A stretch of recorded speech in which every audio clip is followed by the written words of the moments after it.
Hey, this is YBR with BeamNG.drive, and today we're going to be taking a look at the scenarios that come with the map called Cliff Rhodes, which I did a video for a long time ago, and I never realized that it had scenarios.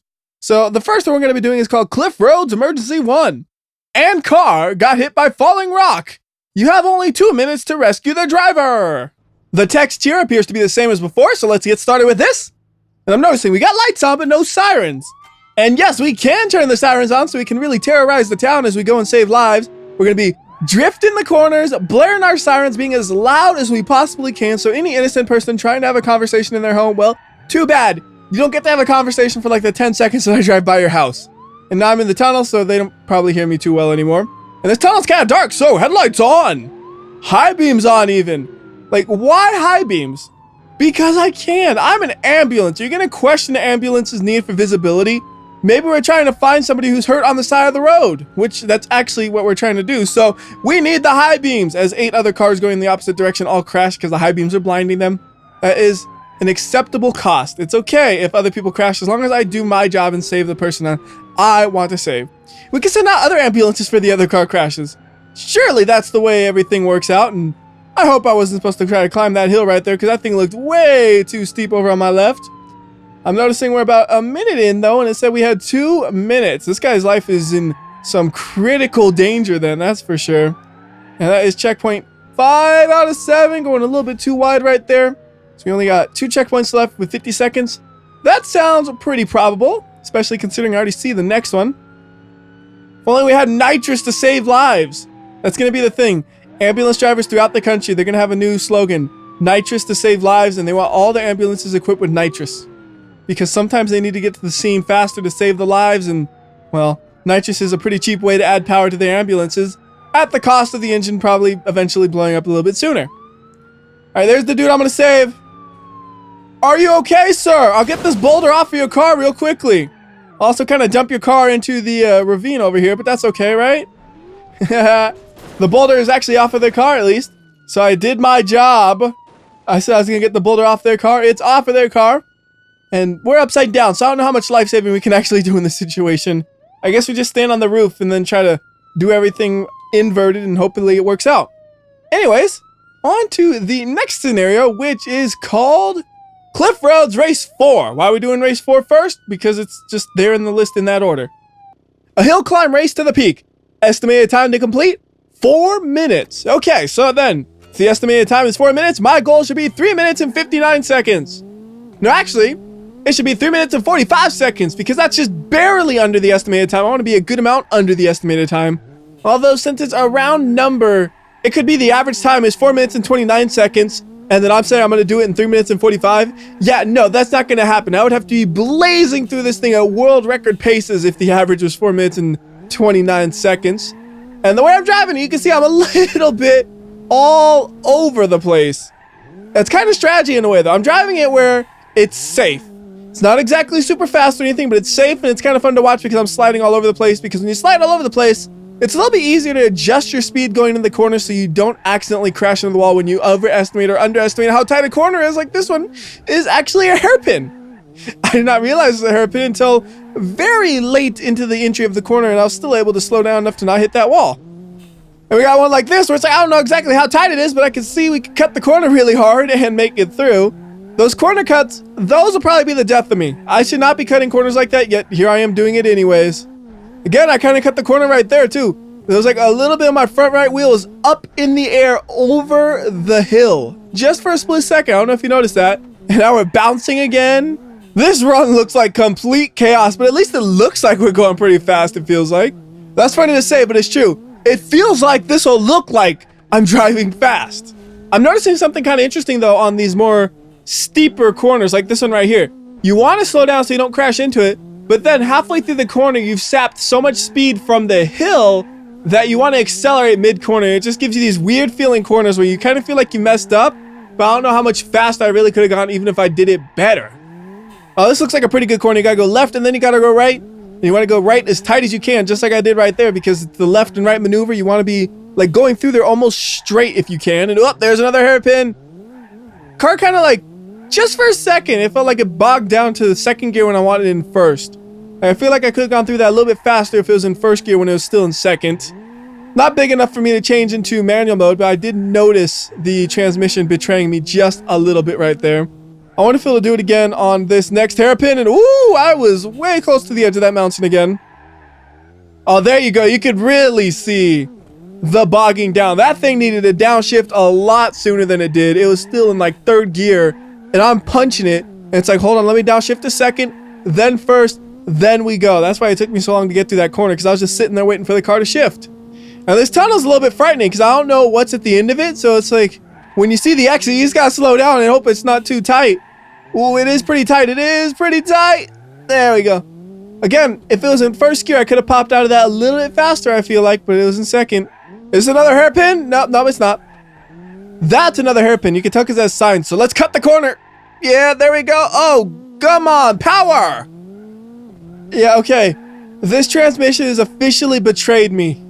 Every time I try to do a hairpin, it's just not in low enough of a gear. Watch this. I'm going to slide into this, and I want to be in 1st gear right now. 2nd gear, finally 1st gear.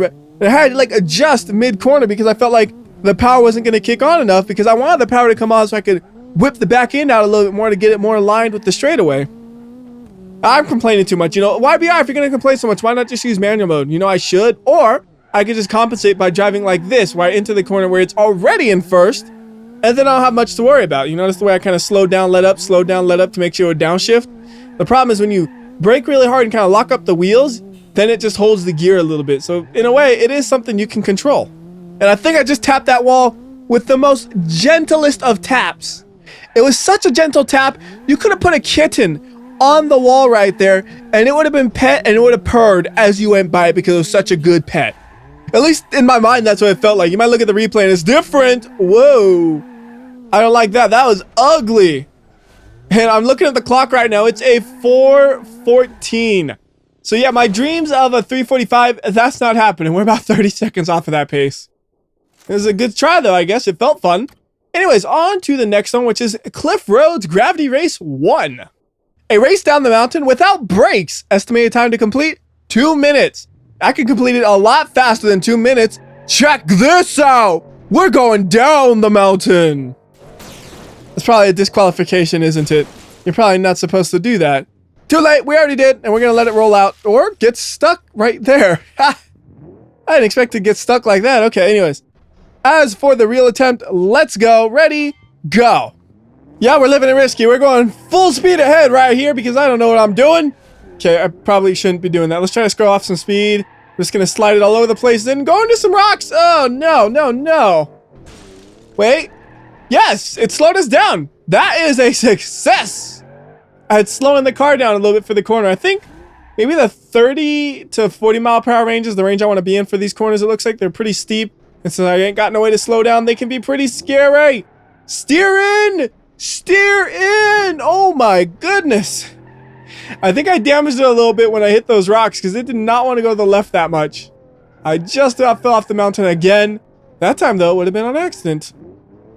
Now, so we're going to the right, so we should be perfectly fine to do that. Although I'm wondering, should we slow down a little bit more? This looks like it could be a tight corner. Let's try to scrub off some speed. Oh wait, better idea. Cut the corner! Cut the corner! Come on.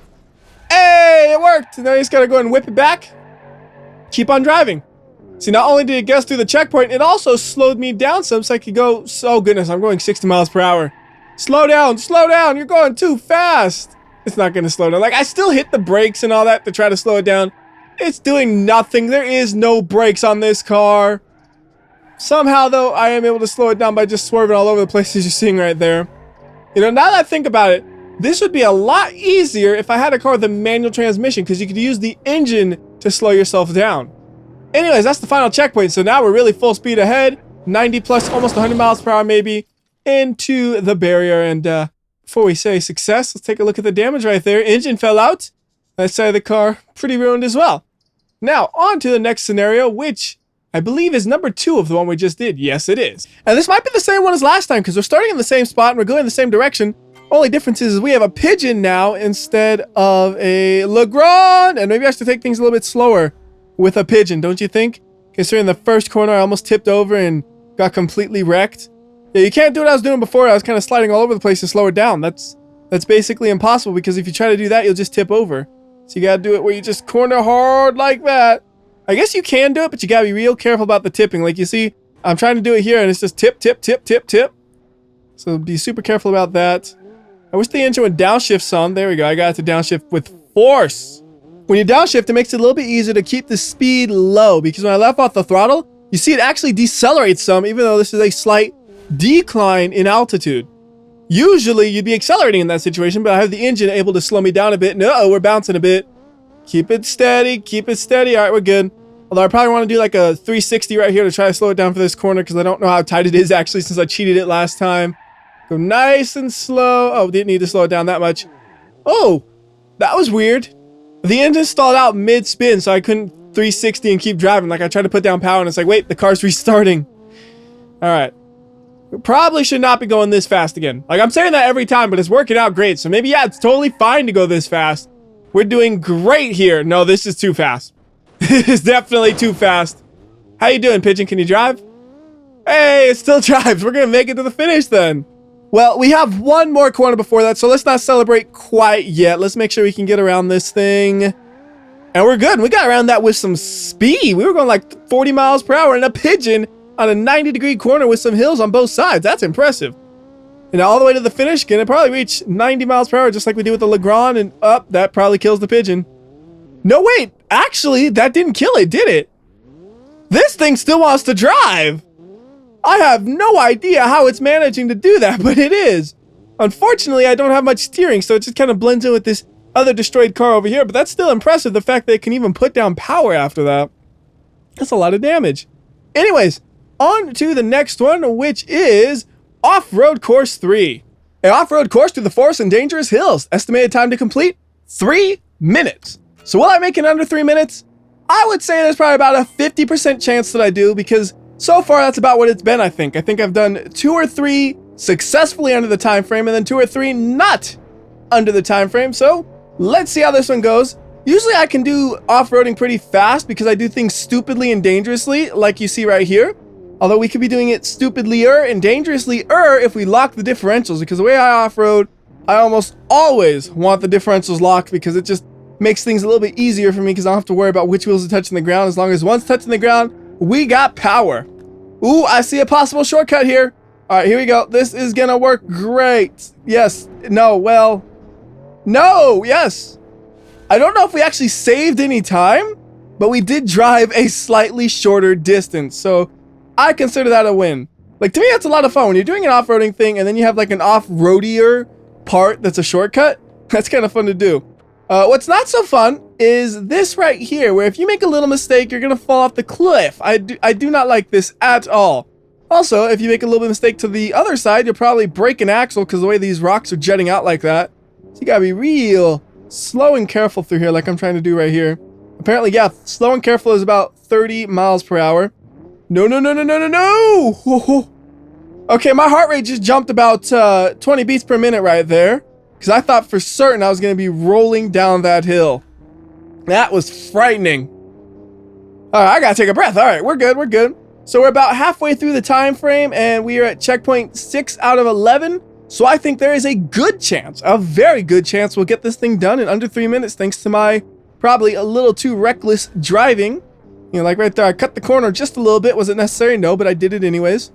The thing I hate, though, is like, you'll have a section like that where you can kind of cut the corner, and then they'll hide rocks in there. It's like, hey, gotcha. You thought you could cut the corner, and you can't, and it just blows out your suspension.